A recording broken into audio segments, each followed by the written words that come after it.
Yet another fairy tale is reimagined and revamped for the multiplex.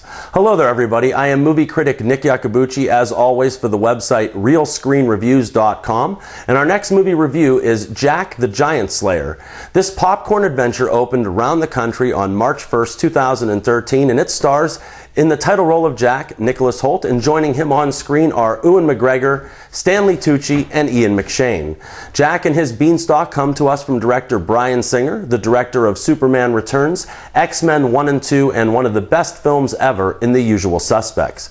Leaving behind the superheroes, he now jumps on the bandwagon of recent fairy tales that seem to have invaded Hollywood right between the eyes. That being with Red Riding Hood, Hansel and Gretel, Snow White, another Snow White adventure, and now this. This tale sees all the elements of the classic story coming to life on the big screen. You have our young hero, his magic beans, the beanstalk, some fee-fi-fo-fum, and of course, giants. These two worlds of humans and giants collide when a mischievous subject to the crown puts into motion a plan to take over the kingdom.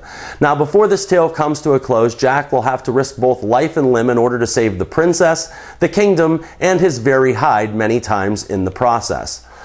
Well, people, by the trailer and by the premise of this film, I went into Jack the Giant Slayer pretty much just to be entertained, and you know what? I was. This is a simple narrative wrapped up into big Hollywood, and the end result is well above average. What was below average were the 3D effects, and I would say that you can easily just see this movie in 2D and be more than content. In my opinion, the 3D just wasn't very effective, but what was effective was the fantasy adventure that is brought to life in this movie. Nicholas Hoult picks up right where he left off in Warm Bodies, and in this film he is just as charming and likable as he ever has been. He's not an over-the-top adventurous hero. No, he brings a little bit of humanity to this feature.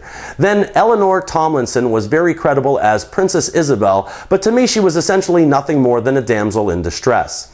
I also think that she is the only girl in this entire movie, and that's either in the world of the giants or in the world of the human beings. I kept thinking to myself that they could have called this movie Jack and the Sausage Fest.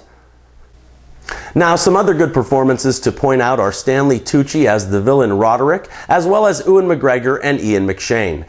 Tucci was devilishly good as the film's antagonist, and it was nice to see Ian McShane as this noble gentleman for a change instead of a ruthless meanie. McGregor is also quite effective as a courageous knight, but the giants steal the show when they are on the screen.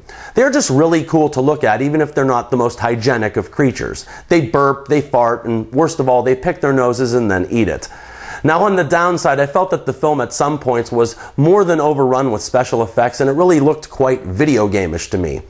It took a while to get things moving, however, once it did, I was content with the story. Then for me, Jack the Giant Slayer really felt like a copy of the Pirates of the Caribbean features, and even down to the young romance, not much of it felt original. Then I like how everyone in the film is absolutely dressed precisely to fit this fantasy, or era, if you will, and then Jack looks like he bought his hoodie and t-shirt from J. Crew.